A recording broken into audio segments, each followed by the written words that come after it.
tujuan dari kegiatan ini adalah di sini karena saya mencoba untuk berbagi berkaitan dengan ilmu ataupun pengetahuan yang saya dapatkan selama kegiatan CGP di modul 1.4 berkaitan dengan budaya positif. Nah, Bapak Ibu, budaya positif itu sangat penting. Artinya, dengan kita menanamkan budaya positif di lingkungan sekolah kita, pasti nantinya peserta didik kita itu akan minim dari pemikiran atau analisa-analisa yang negatif pastinya seperti itu. Nah, kita lihat apa saja poin yang akan kita pelajari berkaitan dengan budaya positif. Nantinya kita akan belajar tentang apa itu kesepakatan kelas. Pastinya Bapak Ibu sudah sering mengikuti pelatihan berkaitan dengan kesepakatan kelas. Kemudian apalagi keyakinan kelas. Nanti akan kita lanjutkan dengan posisi kontrol, kemudian segitiga restitusi. Nah, segitiga restitusi ini adalah pengembangan dari salah satu yang ada di posisi kontrol seperti itu. Ya, kita lanjut kesepakatan kelas. Sebelum kita lihat ya budaya positif ini, sebelum kita lihat dengan kesepakatan kelas, pasti kita mau bahwa peserta didik yang kita ajarkan atau yang kita didik itu memiliki sikap disiplin. Nah, kita lihat bahwa disiplin berdasarkan kutipan dari bukunya Dan Egossens itu dalam bukunya dijudul Restricts the Centering School Disciplines tahun 2001. Dia menyatakan bahwa arti dari kata disiplin berasal dari bahasa Latin yang diartikan dengan disiplina, yang artinya adalah belajar. Kata disiplin juga berasal dari akar kata yang sama dengan disciple atau murid serta pengikut. Nah, disiplin merupakan perasaan taat dan patuh terhadap nilai-nilai yang dipercaya merupakan tanggung jawabnya. Jadi, artinya sikap disiplin itu hanya ada dalam diri kita. Saya nggak bisa nuntut Pak Dani itu disiplin ya sesuai peraturan kalau misalnya dalam dirinya Pak Dani memang dia nggak mau seperti itu. Saya nggak bisa nuntut Bu Yosi, kamu itu tepat waktu kalau memang dari dalam niat atau dalam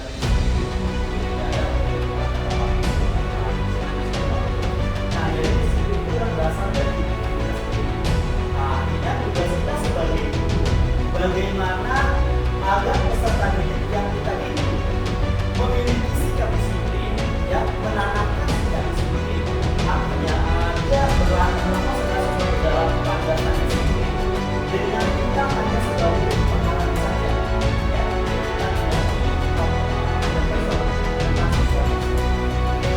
Ya, kesepakatan kelas. Nah, kalau misalnya ini berantakan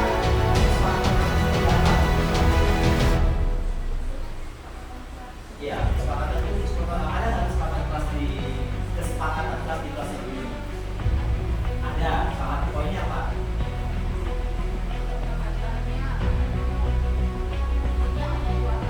Apa? Izin hanya 2. Yang kedua, tidak main saat belajar. Kalau Bu Yosi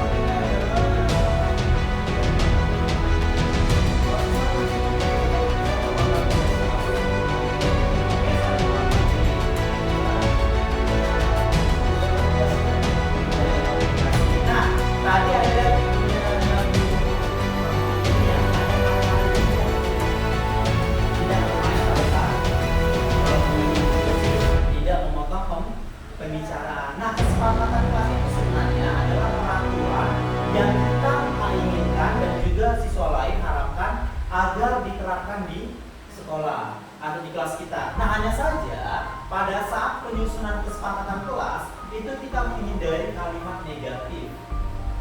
Nah, itu jadi tidak boleh ada kata tidak, dan tidak seperti itu. Nah, bagaimana kata tidak itu kita rubah menjadi kalimat positif tapi maknanya sama seperti itu. Nah, itu kan maknanya sama. Itu di atas kesepakatan. Jadi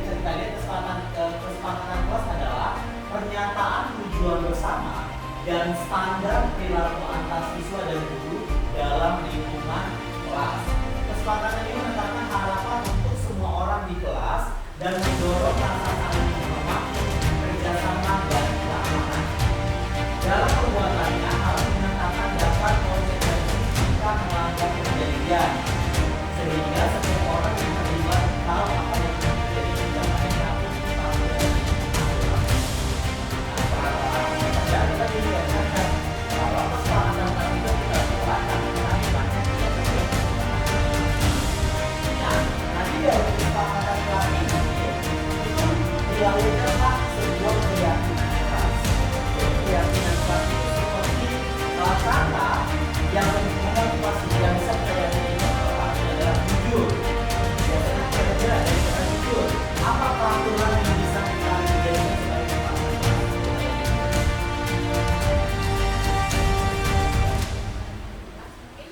Menjaga barang-barang yang ada di kelas, bisa mengakui kesalahan, ya jujur, ini ya, mengakui kesalahan atau berbicara sesuai fakta. Nah itu adalah nilai yang mau kita ambil dari kesepakatan tersebut. Nah kita lanjutkan ke keyakinan kelas. Nah ini dia, keyakinan kelas terdiri atas dua kata dalam bahasa Indonesia, yakni keyakinan dari kata dasar yakin dan kata kelas. Adapun makna dari kedua kata ini menurut kamus bahasa KBBI yakni sebagai berikut. Keyakinan merupakan kepercayaan dan sebagainya yang sungguh-sungguh, kepastian dan ketentuan. Artinya bukan menghamba kepada kata-kata tersebut. Artinya gini, kata-kata tersebut kita yakin, peserta didik yakin bahwa itu adalah motivasi yang baik, adalah sesuatu hal yang baik untuk diri kita. Misalnya jujur, nah itu adalah hal yang baik untuk karakter kita seperti itu. Itu adalah yang dimaksud dengan keyakinan. Kemudian itu kesimpulannya adalah keyakinan adalah sebuah sikap subjektif bahwa sesuatu atau proposisi itu benar. Nah sekarang di sini sudah ada catatan ya, sebagiannya nanti tulis yang kedua, yang ketiga ya. Oh bukan ini, bapak sama ini.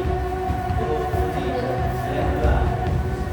Nah sekarang saya minta kalian menyusun sebuah kesepakatan kelas, ya sebuah kesepakatan kelas.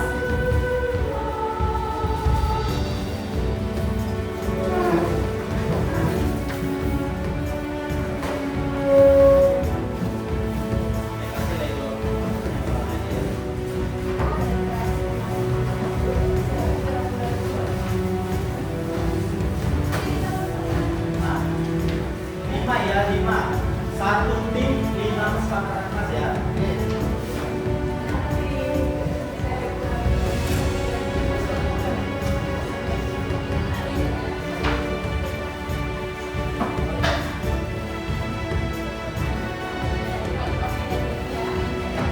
Nanti di belakangnya tulis ya kesepakatan kelas tim apa, tim A, tim B, tim C, tim D ya.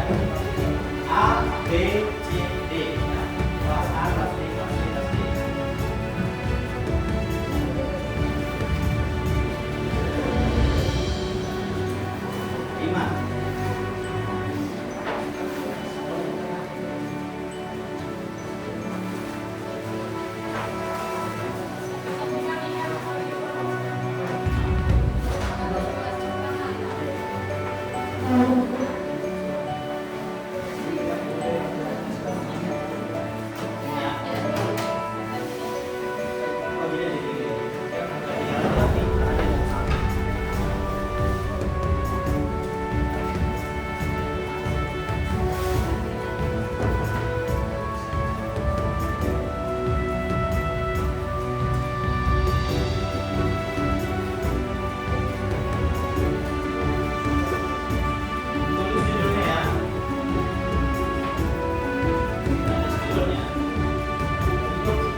Kelas A, kelas B, kelas C, kelas D, kesepakatan kelas D,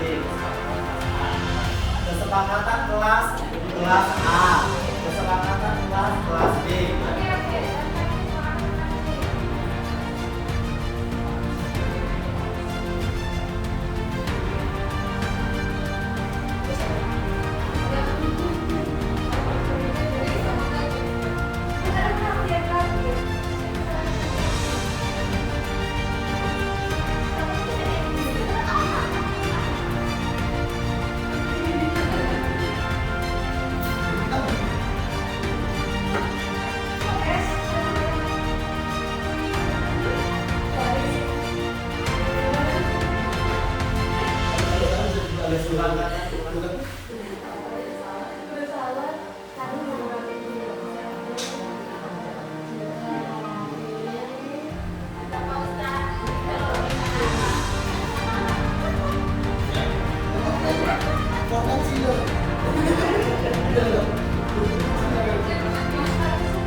Ingat ya, buat kesepakatan kelas, hindari kalimat negatif. Dibalik udah di bawah ke atas. Enggak dari bawah ke atas. Ini udah di bawah ke atas. Terus, ayo kita kesepakatan.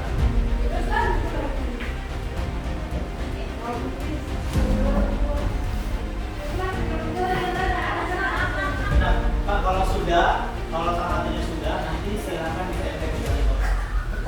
Yang ini ya. Yang pertama kan di sini kan.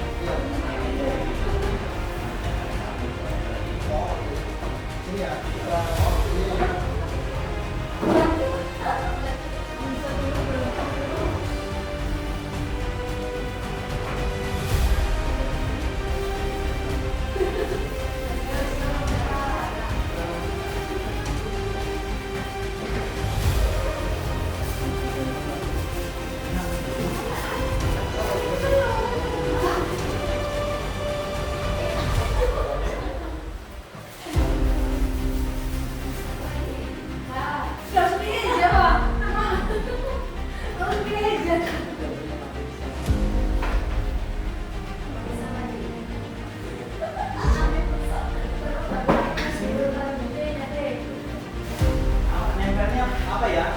Satu kolom ya, deret ke bawah. Ini buat ini.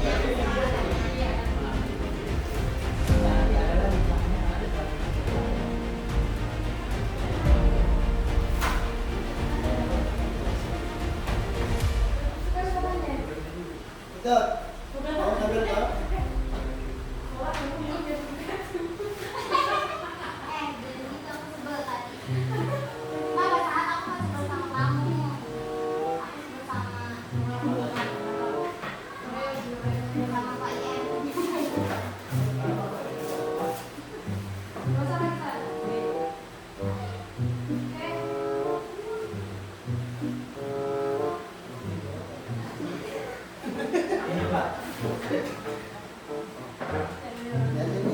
Jatuh. Pakai jatuh ini.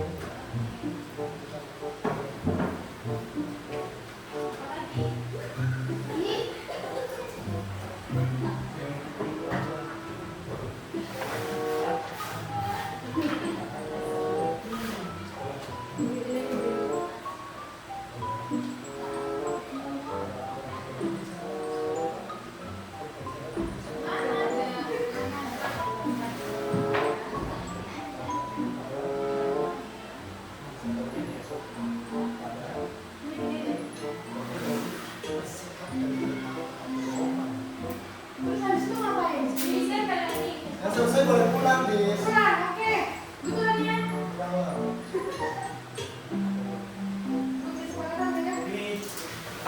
Saya dah. Tunggu lagi.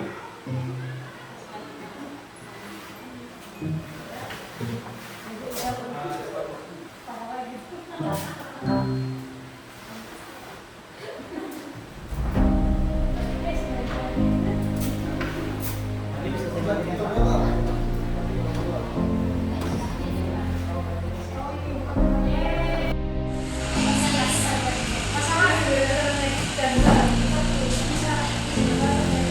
langsung ditempel, tempelnya berjejer.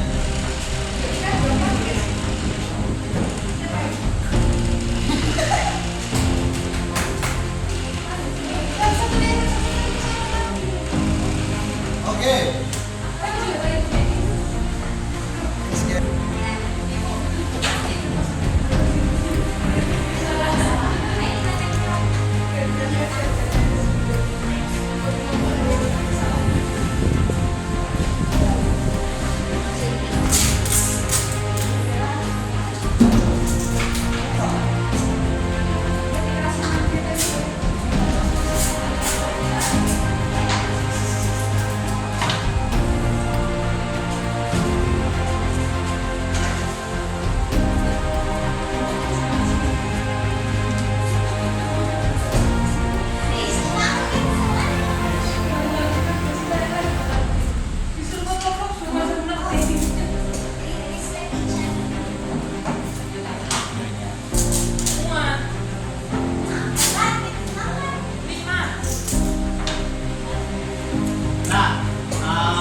Yang sudah selesai silakan diambil kertas yang warnanya berbeda lagi, tempel di sebelahnya. Keyakinan apa yang muncul, keyakinan apa yang diharapkan, keyakinan apa yang diharapkan dari kesepakatan yang sudah dibuat.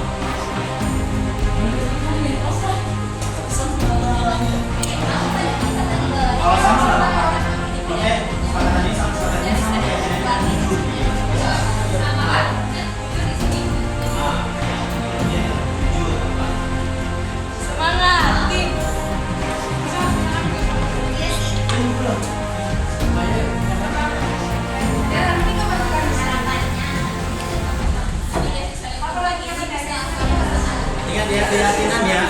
Ingat ya, keyakinan itu hanya satu kata atau dua kata, satu atau dua kata.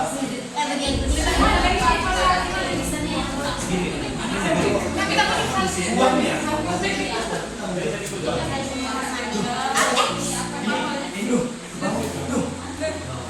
Ini bisa Pak.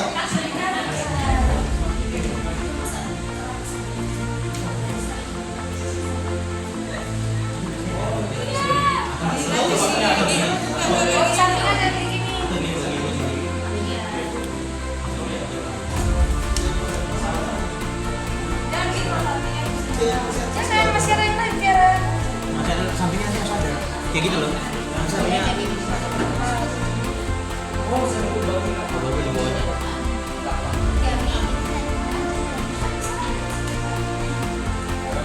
Jadi satu ini sebelahnya kayak apa? Ini kayak apa? kita pakai yang bodoh. Kita yang kuning lagi satu. Salah tadi coret.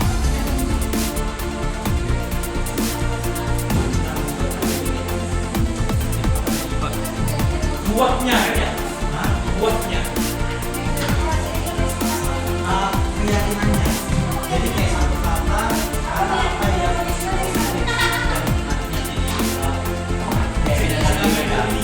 saya buat beli ini atau saling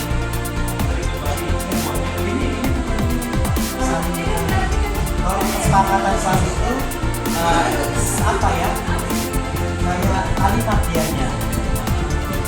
Iya, berkata jujur dan sopan saat apa? Ketika berada dalam pembelajaran, dalam situasi dan kondisi apapun, dan mampu berkata jujur dan sopan. Nah, gitu dan juga itu harus, ya kan? Karena sih kata-katanya kejujuran. Ini bukan ini.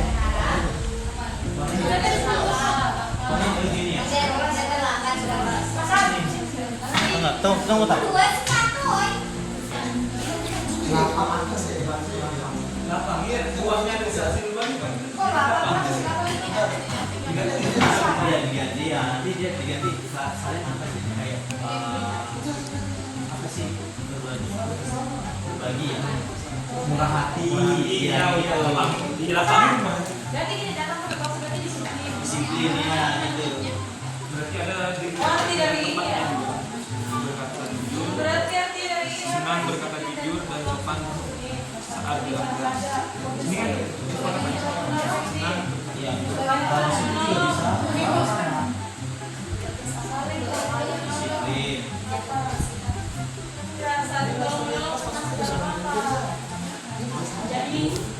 Betul itu. Iya. Ini nanti akan menjadi pendengar terbaik jadi patuh berarti masuk disiplin. Ya, disiplin. Jelas dalam apa? Bagus sekali. Langsung itu kamu rukun Kerjasama. Kerjasama. kata sopan itu apa ya? Respect. Bahasa respect bukan bahasa Indonesia kan? Saling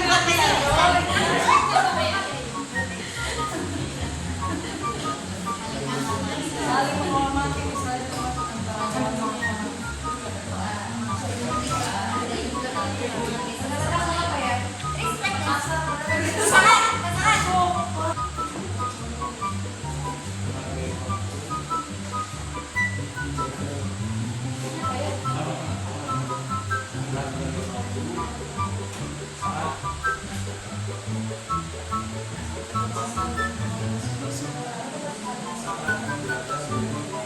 Oke, silakan nanti Bapak Ibu langsung ditempel keyakinan kelasnya, itu silakan ditempel.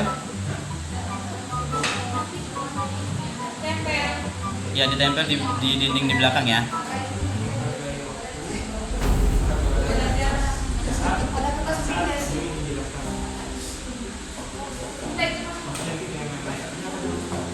Kamu ngajak bulan nih.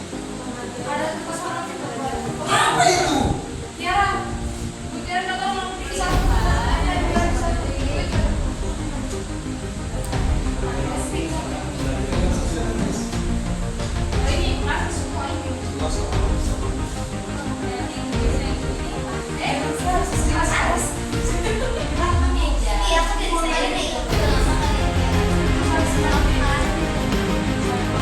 Stop dulu.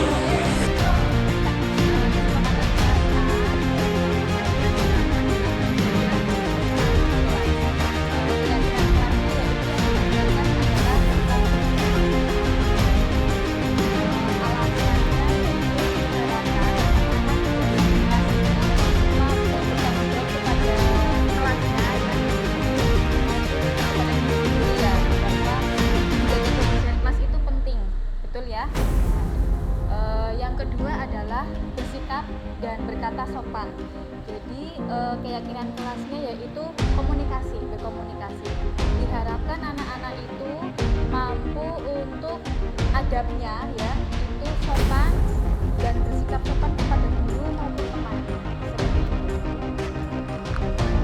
Selanjutnya untuk kesepakatan kelas kami yang ketiga adalah hadir tepat waktu dengan keyakinan disiplin, di mana dalam setiap pergantian mata pelajaran ataupun dengan satu pelajarannya bisa dilakukan sudah beraktivitas setiap belajar, tidak ada yang keluar baru kemudian masuk dalam kemudian yang keempat adalah melaksanakan tiap kelas dengan keyakinan yang juga sama, adapun jadwal kelas yang sudah diatur setidaknya bisa dilaksanakan dengan bersama-sama, tidak ada yang bekerja sendiri ataupun pemerintah tenaga, namun kita laksanakan dengan melakukan bersama-sama dan bersama-sama.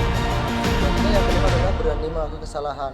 Apabila terdapat anak yang mungkin terjadi pertengkaran kecil ataupun yang seperti apa, maka si anak yang memiliki rasa kesalahan harus mengakuinya dengan harapan keyakinannya yaitu jujur, di mana siswa menjadi memiliki integritas yang tinggi dalam memiliki sikap jujur. Oke, selama kegiatan selama Bapak Ibu mengajar di sini, kira-kira dari peserta didik yang Bapak Ibu ajarkan, mana nih keyakinan yang sudah mulai muncul dalam diri peserta yang dominan muncul dalam diri peserta didiknya, keyakinannya? Kalau di kelas kami yang paling baik adalah tentang pelaksanaan piket kelasnya. Berarti bertanggung jawabnya, keyakinan bertanggung jawabnya, Kerjasamanya pada piket kelas karena memang dijadwalkan secara berkelompok. Oke, berarti kerjasamanya sudah mulai muncul ya. Sudah mulai muncul. Nah, yang harus dikembangkan, yang masih harus dikembangkan ya masih minim sekali Tentang komunikasi. komunikasi.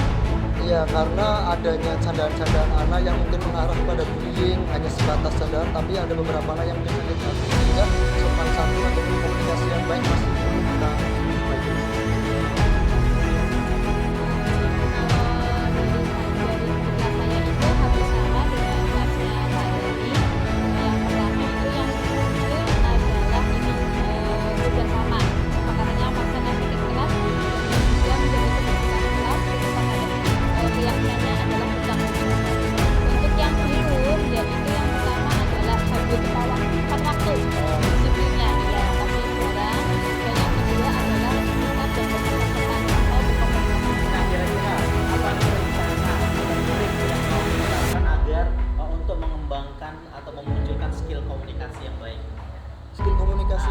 sudah ada belum kira-kira trik apa? Oh iya, yaitu dengan membiasakan berkata positif dengan mengurangi kata negatif seperti tidak, jangan, tapi menggunakan kata-kata kalimat seperti persuasif, ajakan, atau kemudian kita berkomunikasi dengan cara setiap harinya setiap siswa itu diminta untuk melaksanakan presentasi agar membuat pembelajaran kata mereka itu lebih banyak sehingga nanti dalam pembelajaran ini mereka tidak bisa menggunakan kata-kata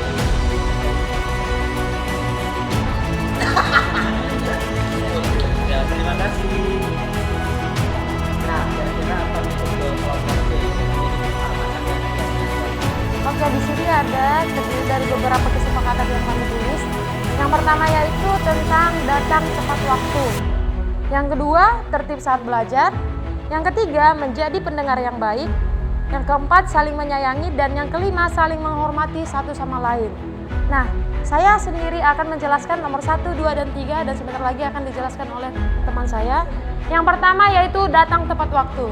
Keyakinan yang kami percaya untuk mengambil kesepakatan kelas yang ini yaitu menjadikan peserta didik menjadi seseorang yang disiplin dan menghargai waktu. Oke. Nah, yang kedua, tertib saat belajar. Nah, di sini kami juga meyakini anak-anak agar bisa disiplin, membedakan mana ketika bermain dan mana ketika belajar. Dan ini akan menjadikan anak sebagai seseorang yang bertanggung jawab. Baik, yang ketiga, menjadi pendengar yang baik. Kenapa kami buat ini menjadi kesepakatan kelas? Karena kami meyakini ketika anak itu menjadi anak yang pendengar yang baik, apapun yang disampaikan oleh orang dewasa maupun guru atau orang tua entah siapapun itu, selagi itu berkaitan dengan hal yang positif, kami percaya bahwa anak itu akan menerima dan bisa menjadi pendengar yang baik. Sekian. Oke, bagaimana dengan yang poin keempat dengan poin kelima? Silakan. Bedanya apa? Yang keempat yaitu saling menyayangi. Harapannya anak-anak didik kami itu dapat timbul rasa kasih sayang, tidak saling berselisih. Kemudian juga ketika hal-hal positif ini masuk ke dalam kita masukkan ke dalam diri anak, misalnya ada anak yang mukul temannya, terus kita bisa bilang disayang ya temennya gitu, otomatis dia nggak akan mukul, karena sebisa mungkin itu hindari kata jangan kepada anak-anak gitu kan. Terus kemudian juga saling menghormati satu sama lain. Harapannya itu anak-anak dapat timbul rasa respect terhadap perbedaan dan perbedaan. Artinya keyakinan yang mau dimunculkan adalah menghargai perbedaan. Gitu ya. Nah, kira-kira dari kesepakatan ataupun keyakinan, dari keyakinannya, kira-kira dari 5 keyakinan ini mana yang dominan sudah ada di peserta didiknya? Untuk yang dominan, yang pertama itu saling menyayangi ya. Oh, berarti anak-anak di kelas Bapak ini atau kelas Ibu rata-rata sudah menerapkan kasih sayang. Betul. Contohnya seperti ketika ada teman yang tidak membawa alat tulis, nah anak tersebut inisiatif tuh, saya punya, kamu mau pinjam tidak, seperti itu. Itu kan menunjukkan arti kepedulian. Kalau misalnya yang masih harus perlu dikembangkan di bagian yang mana? Kalau di bagian nomor 3 yang menjadi pendengar yang baik, karena berarti peserta didik masih sulit. Iya. Ketika dia harus bersikap tenang pada saat ada orang yang berbicara ya. Oke. Nah, trik-trik apa tuh kira-kira? Sudah ada nggak triknya? Apa yang harus dilakukan kira-kira agar peserta didiknya nanti mulai memiliki keyakinan patuh dalam hal menjadi pendengar yang baik? Mungkin dikembalikan lagi fokusnya, kayak misalnya dengan ice breaking, terus juga ya tepuk-tepuk supaya anak-anak tuh patuh. Kalau di kelas itu biasanya kalau udah kita menjelaskan sesuatu terus anak-anak udah nggak kondusif, itu ibu guru selalu bilang tepuk ikan kembung, hop gitu, dan jadi semuanya udah kondusif lagi. Oke, terima kasih. Sama. Ayo. Nah, ini kami dari kelas B membuat kesepakatan kelas sebagai berikut. Pertama, saling membantu antar teman yang dalam kesulitan. Nah, di sini harapannya dengan rasa saling membantu menumbuh kembangkan anak untuk bersikap saling tolong menolong. Selanjutnya, menjaga kebersihan kelas setiap hari. Nah, dengan menjaga kebersihan kelas, harapan saya menumbuhkan suasana rapi dan bersih di dalam kelas. Ketiga, senang berkata jujur di saat di kelas, baik dengan guru maupun teman. Nah, dengan ini pembiasaannya agar siswa selalu jujur saat berkata untuk tidak berbohong-bohong lagi. Nah, yang untuk poin 4 dan kelima mungkin dijelaskan sama Pak Ustadz. Silakan. Bagaimana poin yang kelima? Poin 4 dan kelima. Untuk poin yang selanjutnya yaitu taat pada aturan sekolah. Nah, ini adalah poin yang paling kita kenal, yang sering kita wajibkan yang ada di sekolah. Buahnya apa? Nantinya anak-anak setelah menghadapi retorika baik dalam aturan ataupun pekerjaannya, mereka akan menjadi disiplin daripada sebelumnya. Nah, untuk yang setelahnya yaitu menghargai waktu saat pembelajaran berlangsung.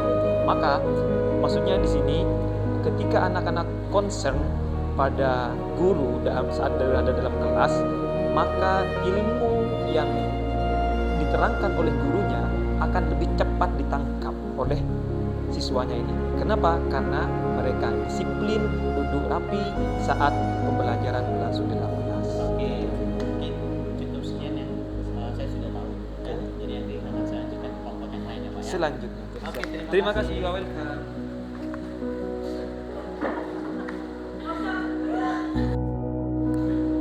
Baik, Ibu silakan dijelaskan apa kesepakatan yang menjadi kesepakatan kelas D.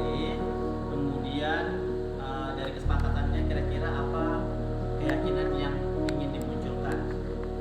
Baik, kami ada kesepakatan kelas dari kelas D. Yang pertama, ada kesepakatan kelas disiplin dan tepat waktu. Yang kedua, saling tolong menolong.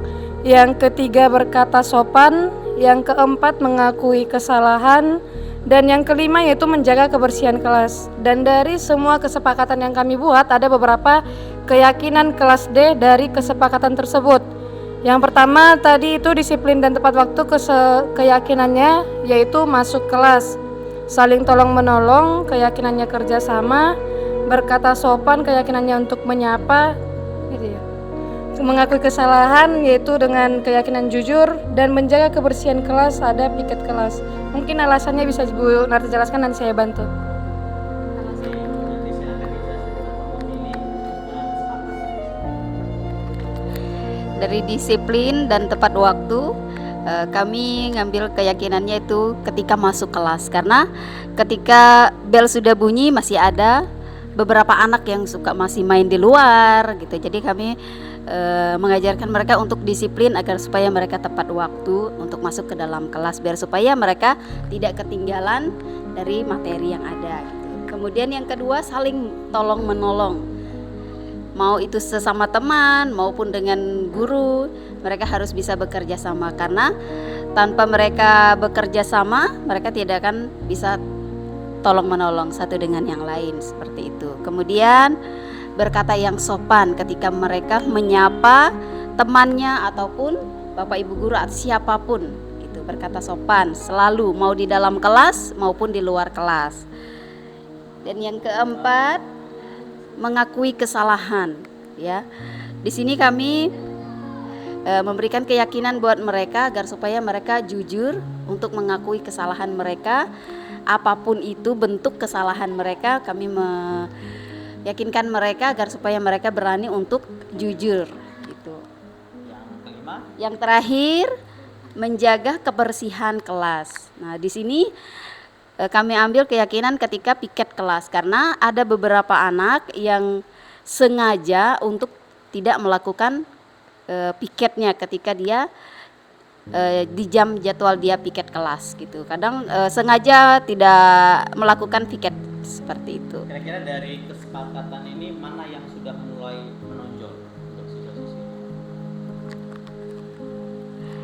Yang mulai kelihatan sih ketika menjaga kebersihan, karena setiap piket kelas hampir semua sudah melakukan piket. Oke, saya rasa cukup ya yang ingin saya tanyakan. Terima kasih Ibu. Sama-sama.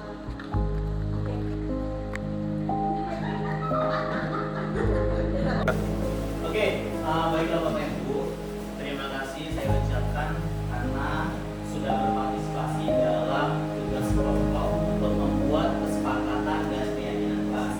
Nah, kita lanjut adalah materi selanjutnya adalah posisi kontrol.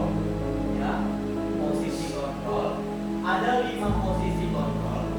Yang pertama, pada saat Bapak Ibu menjadi seorang guru, Bapak Ibu ingin menjadi apa? Posisi yang mana?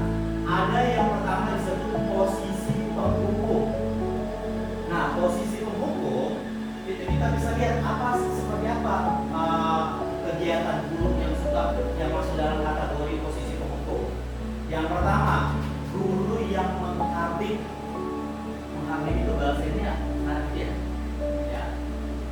Baru ada guru yang suka menunjuk-nunjuk. Baru menyakiti, kemudian menyindir, ya. Kemudian kalau dari perkataan biasanya tulis seperti namanya. Kalau kamu tidak melakukannya, saya akan. Nah, mungkin kita juga kayak gini ya. Kalau kamu nggak kesana, dari besar. Oh, saya tempeleng. Nah, ini mungkin. Nah itu nanti Bapak Ibu bisa renungkan. Oh ternyata saya selama ini posisi yang ini. Oh tapi ada sedikit saya posisi yang ini. Nah itu juga ya. Kemudian hasilnya siswa itu akan memberontak, ya, pendendam. Bahkan siswa tersebut suka menyalahkan orang lain. Nah seperti itu. Jadi kalau kita seorang guru menjadi posisi penghukum, rata-rata siswanya itu suka menyalahkan orang lain. Dominan karena apa? Murid tersebut akan takut untuk berkata kalau dia salah. Jadi dia lempar ke orang lain seperti itu. Nah kemudian seperti ini, muridnya juga dominan suka ngomong saya tidak peduli. Nah terhadap siswa lain maksudnya ya, bukan terhadap guru itu. Pasti kalau guru itu dia nggak akan berani. Nah, artinya siswanya dalam hobi, oh saya nggak peduli. Lalu kemudian dampak pada muridnya apa? Mengulangi kesalahan berulang kali. Kemudian perilakunya menjadi agresif. Sama seperti kita misalnya jadi posisi orang tua, ini cukup kejadian apabila kita jadi orang tua. Ketika ada anak kita, langsung kita hajar, kita menjadi posisi orang tua yang menghukum. Pasti anak tersebut masih mau mengulangi kegiatan itu, kesalahan tersebut. Kemudian kaitan dengan dunia berkualitas, murid meletakkan guru di luar dunia berkualitas. Artinya seperti apa? Murid tersebut yang tidak segan, ya, dia hanya takut. Setelah siswa tersebut lulus dari sini, pasti kita nggak akan dihargai seperti itu. Itu kalau misalnya kita menjadi penghukum. Kemudian ada lagi membuat orang merasa bersalah. Posisi membuat orang merasa bersalah. Nah ini bagaimana gurunya? Berceramah menunjukkan kekecewaan yang mendalam. Saya seperti ini, saya kecewa banget loh dengan Bapak, kecewa dengan kalian. Nah gitu ya. Bapak sudah mendidik berkali-kali, nggak ini, nggak makan, nggak sempat mandi, ya itu misalnya kan. Hanya untuk mendidik kalian, tapi kalian nggak kerjakan. Nah itu contoh-contohnya. Ya misalnya, kamu sudah mengecewakan ibu, mengecewakan bapak, itu biasa kalimat-kalimat. Menjadi posisinya adalah membuat orang masalah. Pasti kita juga pernah melakukan posisi ini, ya kan? Posisi penghukum pasti kita juga pernah, ya bohong. Biasanya biasa kita menjadi baru pada saat kita baru menjadi guru ya biasanya itu. Ya. Karena kita dulu mendapatkan didikan seperti itu. Jadi apa yang kita dapatkan itu juga yang kita pernahkan. Kemudian hasilnya apa? Menyembunyikan, menyangkal, baru berbohong. Muridnya mengatakan, maafkan saya. Nah itu maafkan saya bu, maaf itu. Mereka nggak mau apa? Mereka mengatasinya mereka dengan kata maafkan saya. siswanya juga akan rendah diri, mereka gagal, tidak berharga. Iya. Jadi kalau kita membiasakan posisi kita menjadi membuat merasa bersalah, nanti siswa-siswa kita itu kayak rendah diri, kemudian kayak merasa gagal, kemudian tidak berharga. Oke, baru lanjut. Murid meletakkan guru di dalam dunia berkualitas, tetapi murid kita masih menganggap kita sebagai orang yang berkualitas. Kemudian ada posisi yang ketiga, posisi sebagai teman. Nah ini membuat bagaimana dia kegiatannya? Membuatkan alasan-alasan untuk muridnya. Ngerti nggak? Misalnya gini, kamu nggak pakai baju ya? Oke, kenapa kamu? Ini bisa tidak? Yaudah tuh kalau alirannya bilang aja bajumu robek sininya. Gitu ya. Nah gitu. Itu ada sesuatu yang membuatkan alasan-alasan. Atau Pak, ini siapa nih? Nggak datang. Nanti karena dia ini orang tua lagi sakit dan itu juga seorang yang sakit seperti itu. Jadi membuatkan alasan-alasan muridnya. Pasti juga kita pernah seperti itu. Dan juga lakukan untuk bapak ibu. Ya sudah, nanti bapak ibu bantu bereskan. Amin gitu deh ya. Kemudian apa? Siswanya menjadi ketergantungan. Lalu saya akan dapat beberapa bintang kalau melakukan hal tersebut. Itu dia. Jadi siswa itu tersebut, Bu, kira-kira berapa nilainya nanti kalau saya ngerjakan ini? Amin gitu. Ada siswa begitu. Nah, kira-kira Pak, nanti kalau saya bawa ini, apa yang dikasih berkahnya apa? Ya. Kemudian ada jika sudah melakukan hal tersebut, saya akan mendapatkan apa? Itu dominan siswa tersebut melakukan sesuatu itu minta dari kita karena adanya ya imbalan seperti itu ya. Kemudian menitik beratkan pada dampak pada diri sendiri, mendapatkan hadiah atau mendapatkan hukuman. Yang terakhir adalah murid meletakkan guru peraturan di dunia berkualitas, masih kan dianggap menjadi guru yang berkualitas. Posisi yang terakhir adalah sebagai manajer.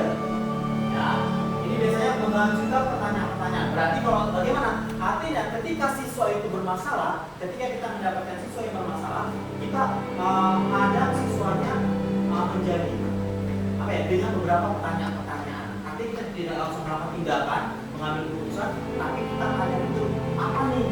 Masalahnya apa? Nah itu dia. Nah pertanyaan-pertanyaan ini nanti yang berlanjut ke segitiga restitusi. Ya, kemudian apa yang kita yakini? Nah seperti ini. Kamu ingat nggak keyakinan kelas kita? Kamu ingat nggak apa kesepakatan kita? Nah seperti itu biasanya posisi manajer. Mungkin pernah juga Bapak Ibu sudah yang seperti itu kalau misalnya punya lagi baik. Ya, biasanya kalau punya lagi baik seperti itu. Kalau punya lagi nggak baik, ngomong.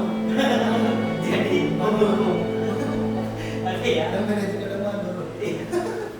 Kalau kamu meyakininya, kamu melakukan atau kamu akan memperbaikinya. Kalau kamu mau memperbaikinya, jadi kira-kira hal tersebut akan menggambarkan apa tentang diri kamu sendiri. Ya, jadi berkaitan menyelesaikan pertanyaan dengan menyelesaikan permasalahan dengan memberikan pertanyaan-pertanyaan dulu. Tapi pertanyaan dulu ada tahapan-tahapannya. Kemudian makanya apa? Itu akan menguatkan watak dan karakter siswa ini. Sebenarnya posisi manajer kita harus menjadi posisi manajer. Nah seperti itu. Kemudian bagaimana caranya agar saya bisa memperbaiki keadaan ini? Nah murid akan sering menyampaikan kira-kira apa yang ketika dia melakukan kesalahan, kira-kira apa yang harus dilakukan biar kemarin lagi. Ya.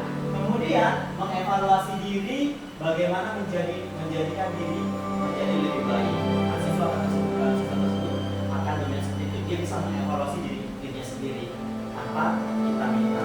Kemudian ada murid meletakkan dirinya sebagai individu yang positif dalam dunia berkualitas. Jadi murid yang meletakkan dirinya sendiri, bukan murid meletakkan kita ya dalam dunia berkualitas. Dia akan beranggapan kalau dia ini adalah orang-orang yang berkualitas.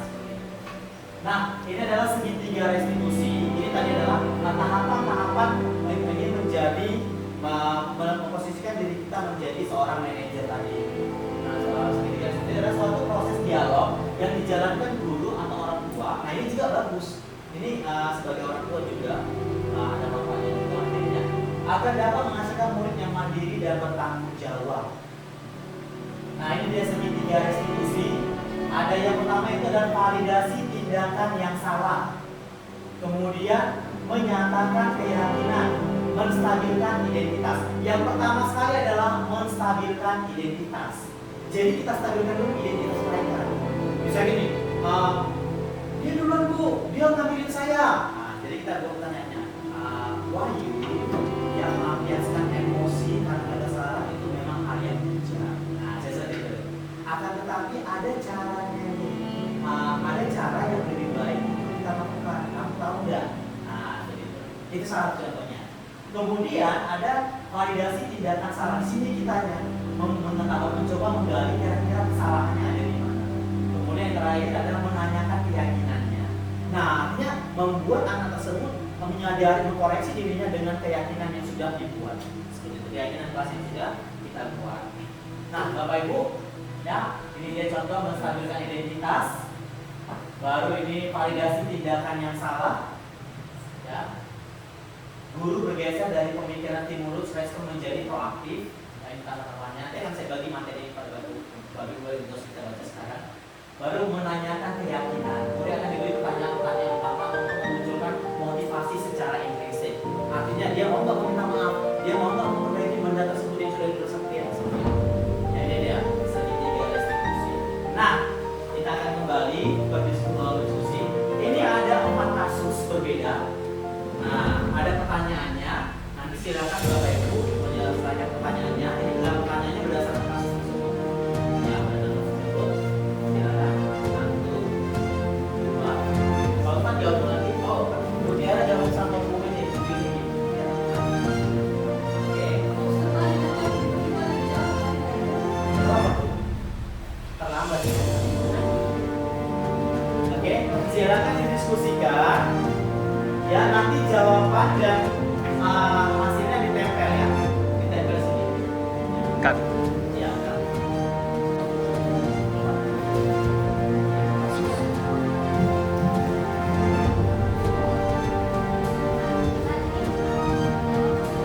Ya,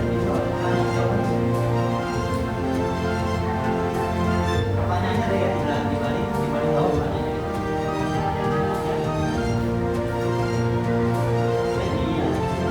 Jawabannya nanti akan dipresentasikan satu persatu nanti akan mempresentasikan hasilnya. Silakan Bapak Ibu, waktunya 10 menit dari sekarang.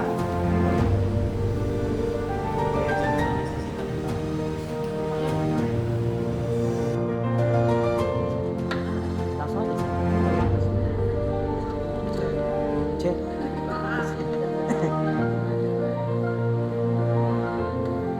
Bisa menyampaikan apa? Bisa menyampaikan alasannya berdasarkan apa yang disampaikan di situ di teksnya. Oh, alasannya dari perkataan ini, kalimatnya ini gitu.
Pokoknya kan ini kan semua muncul dari kesepakatan dan keyakinan ada siswa yang melanggar, berarti apa lagi yang dia perlukan gitu.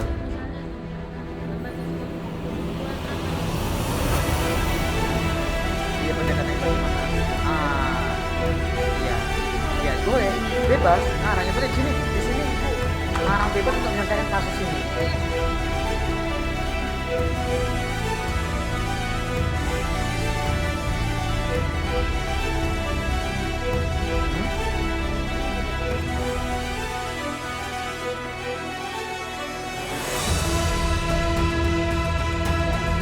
Bila mana insidennya mengambil posisi pemantau, makanya hanya masalah.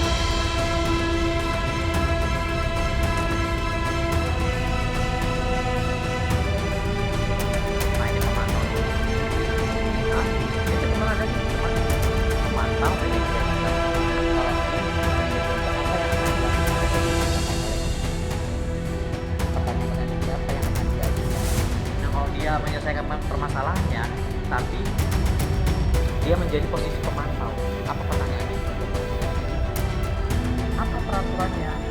Apa konsekuensinya? Sanksinya apa yang telah kamu lakukan?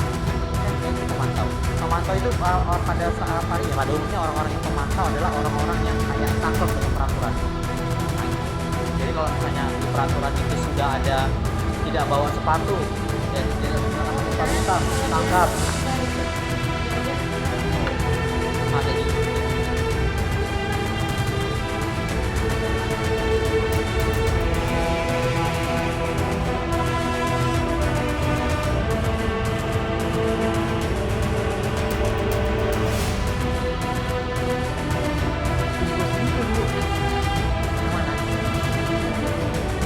kok ngajarannya bisa? Enggak bareng, kita masih bareng. Bu, Bapak Ibu kerjanya bareng ya, jangan jawabannya seperti saya.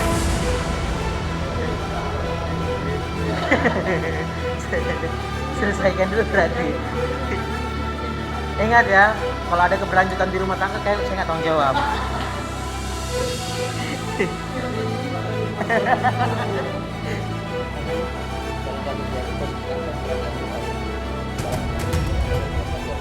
Kira-kira perbedaan pada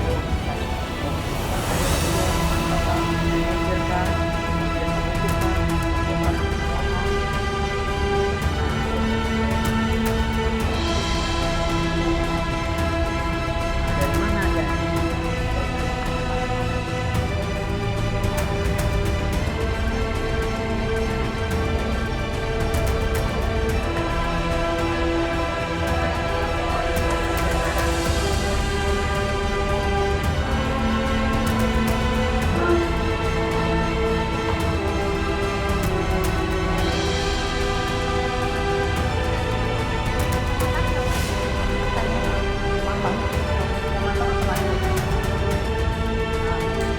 Apa yang sudah dilakukan kita? Jadi bilang, kau tahu kan hukumannya apa? Ini konsekuensinya kan, nggak Iya. boleh. Tapi kan kalau yang ini betul, tapi yang ditanya itu kan pertanyaan. Iya, pertanyaannya kan biasanya aku tanya pertanyaan apa? Jadi pertanyaan apa ya? Karena dia sudah seperti itu, oh aku mantap.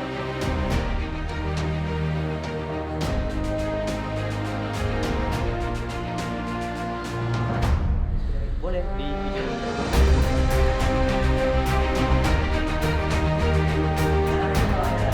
mereka nggak dapat apa.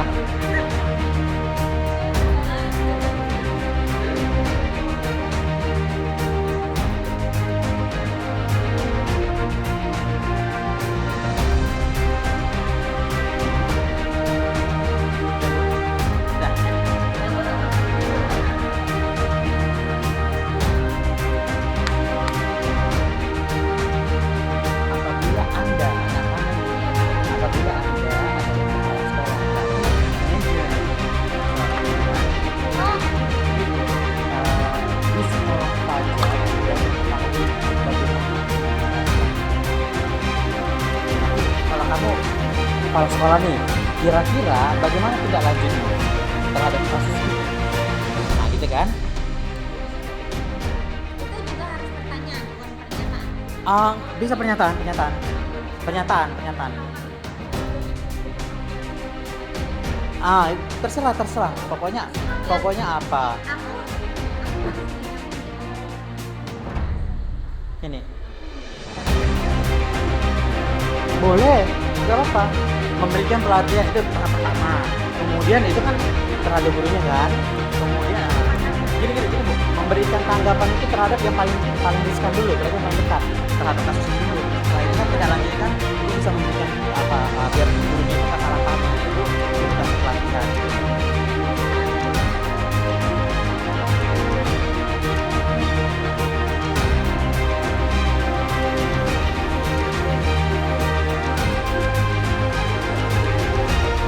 Sudah? Bukuin sudah? Oke, Pak. Silakan. Pak, ini aja. Jangan aku. Kamu yang Ceritakan kasusnya secara ringkas saja. Contohnya gimana sih? Baik, untuk kelompok kami mendapatkan studi kasus yaitu kaitannya dengan si anak ini berangkat sekolah dengan memakai sepatu yang berwarna coklat, di mana warna tersebut bukan aturan dari sekolah tersebut, sehingga pada saat sampai di sekolah ada seorang guru yang menghentikannya karena si anak tersebut tidak sesuai dengan aturan. Kemudian si guru tersebut menanyakan apa kesalahannya. Si anak ini mengetahui bahwa kesalahannya karena sepatunya berwarna coklat. Kemudian sang guru memberikan hukuman, diminta untuk si anak tersebut melepaskan sepatunya, kemudian belajar dengan aktivitas biasa tanpa mengenakan sepatu, sehingga menunjukkan sikap anak ini akhirnya berdiam diri saja, tidak mau bergaul dengan orang lain. Kemudian muncul pertanyaan untuk kelompok kami. Yang pertama adalah kaitan dalam posisi guru tersebut, posisinya sebagai apa, kemudian apa saja indikatornya. Nah, pertanyaan ini akan dijawab oleh Bu Kuin. Oke, dalam kasus tersebut atau yang diambil dari Pak Gurunya yaitu sebagai penghukum. Alasannya adalah karena langsung memberikan hukuman kepada anak tersebut, tidak menanyakan alasannya seperti apa, ataupun misalnya bagaimana apa yang harus kamu lakukan, melakukan kesalahan atau tidak, tapi langsung dihukum berupa melepaskan sepatu dan beraktivitas di sekolah tidak menggunakan sepatu. Untuk pertanyaan yang kedua adalah jika Pak Gurunya tadi itu sebagai posisi seorang manajer, lalu juga pertanyaan seperti apa yang akan diajukan, dan ini akan dijelaskan oleh Bapak dan silakan.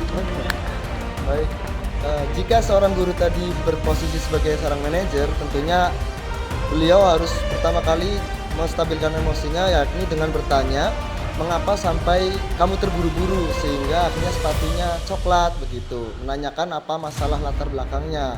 Kemudian selanjutnya setelah siswa menjelaskan, akhirnya siswa bisa menganalisis alasannya, mungkin karena bangunnya kesiangan atau mungkin karena insomnia si anak ini sehingga akhirnya pagi-pagi terburu-buru. Dari situ si Pak Guru telah membawa anak untuk mengidentifikasi masalah yang dialaminya, kemudian dihubungkan dengan kesalahan yang ada pada diri anak ini, apakah terburu-buru merupakan sikap yang sesuai dengan pribadinya, prinsip dia, ataukah tidak. Kalau memang tidak, maka si anak dibawa untuk meyakinkan bahwa keyakinan tersebut kurang tepat dengan keyakinan dirinya. Itu yang menurut saya. Kemudian pertanyaan ketiga kaitannya dengan apabila Anda adalah kepala sekolah, nilai kebajikan apa yang ingin dituju oleh peraturan harus berwarna hitam? Kaitannya sepatu tadi ya. Jika saya sebagai kepala sekolah mengenai peraturan sepatu berwarna hitam, yang pertama tentunya tentang kedisiplinan. Siswa itu harus disiplin dengan aturan-aturan yang ada di sekolah sebagai persiapan disiplin dalam aturan kehidupan sosial nantinya. Yang kedua, warna hitam merupakan warna yang netral, di mana untuk memberikan kesenjangan yang sama rata bagi orang tua yang memiliki nilai ekonomi tinggi dan rendah maupun sedang seperti itu.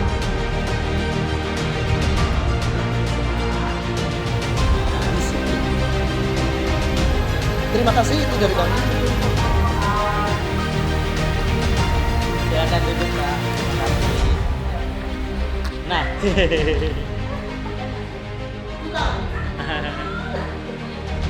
Ya. Ceritakan kasusnya, kemudian boleh satu pertanyaan aja, Pak. Silakan. Ya, terima kasih atas kesempatannya. Nah, dalam kasus ini menceritakan tentang guru matematika dan wali kelas 6 tidak bisa masuk karena sakit. Nah, jadi adalah namanya siapa ini tadi? Namanya Bu Eni, guru itu adalah guru baru, disuruh masuk untuk mengisi kelas yang kosong itu. Dan ternyata di dalam kelas itu ada 2 anak bersama Vivi dan Natali ini suka bermain-main saja dan tidak mempedulikan gurunya.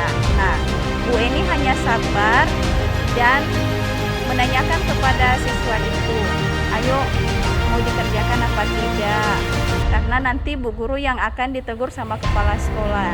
Nah, untuk pertanyaannya akan dijawab dengan rekan saya, Bu Tiara, silakan. Nah, adapun pertanyaannya yang pertama itu, dalam kasus tersebut langkah-langkah restitusi apa saja yang sudah dijalankan oleh Ibu Santi?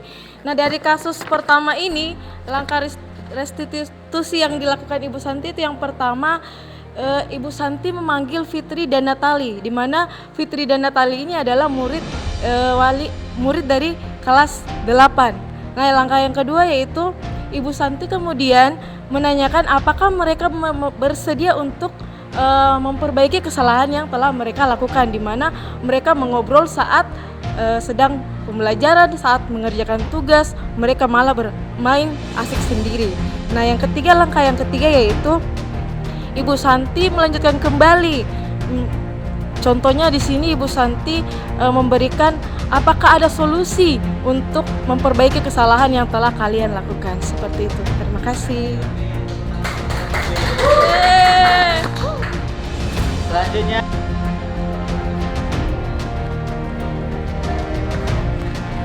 kasus berapa, Bu? Kasus 3. Ya. Satu orang pertanyaannya. Iya.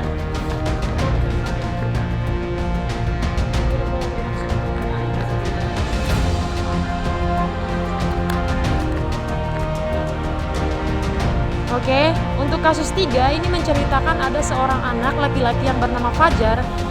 Kasusnya itu dia mengalami kesulitan di dalam kegiatan pembelajaran yang dimana dia memiliki karakter atau perilaku yang kurang peduli kayak gitu. Seperti ketika ibu gurunya memberikan pelajaran, anak tersebut kelihatan bermalas-malasan, acuh tidak acuh.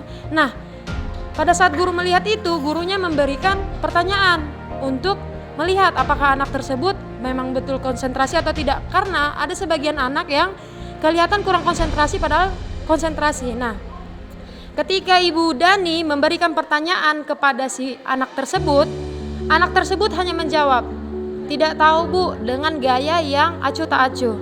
Lalu di sini si gurunya yaitu Ibu Dani memberikan pertanyaan seperti, "Gimana kamu, Fajar? Kamu tidak kasihan sama ibu? Ibu sudah capek-capek mengajarkan kamu, tidak kasihan sama ibu." Nah, jadi dari studi kasus yang ada di tugas 3 ini, kasus 3 ini, maka timbullah pertanyaan-pertanyaan yang akan kami jawab. Silakan Ibu Ambar.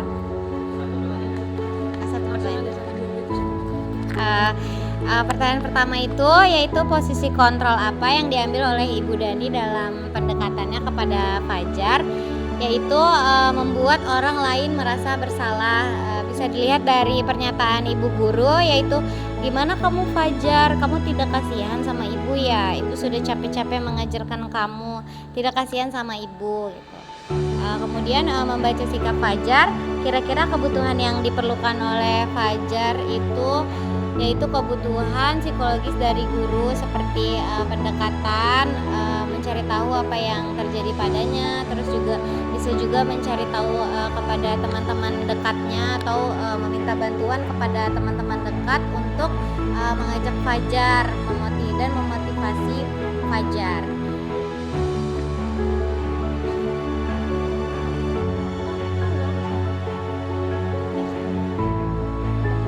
Terima kasih.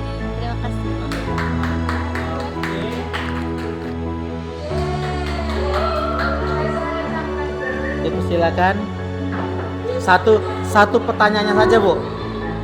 Satu pertanyaan saja, pertanyaan mana yang kira-kira yang paling hektik gitu ya. Yang penting nggak usah buat 3-3 Nggak usah. aja. Satu yang menceritakan, cerita kasusnya. Ambil yang mana ini? Kayaknya yang tadi Yang terakhir. Ayo, Bu, ceritanya kasusnya dulu itu tentang apa kasusnya? Oh, iya. Ringkasan kasusnya. Bersiap. Itu ya. Oke. udah mulai kan? Oke. Ya. Baik, terima kasih untuk kasus yang kami dapatkan pada hari ini, yaitu tentang Anto dan Dino yang sedang bermain basket. Namun ketika mereka sedang bermain, tiba-tiba terjadi perkelahian atau pertengkaran sehingga membuat Dino emosi dan menarik bajunya si Anto sampai terlepas kancingnya. Kemudian pertanyaan di kasus ini, Dari kasus ini, pertanyaan yang kami ambil yaitu kira-kira nilai-nilai kebajikan keyakinan sekolah apa yang dituju dalam kasus tersebut? Jelaskan. Tadi masalahnya jelaskan aja. ya menurut pendapat saya dari kasus ini, nilai-nilai yang kebajikan atau keyakinan sekolah yang diambil oleh Ibu Suti yaitu Nah, Bapak Ibu, kita sudah sampai di penghujung acara. Kita sudah selesai mempelajari bagaimana membuat kesepakatan kelas, kemudian keyakinan kelas, dan juga posisi kontrol dan segitiga restitusi. Saya sangat berharap bahwa apa yang didapat hari ini itu bukan hanya sebatas belajar saja ya, tapi kita saya minta juga Bapak Ibu bisa menjadi pelaku untuk pelaku utama ya untuk menyebarkan ataupun menciptakan budaya positif di sekolah kita.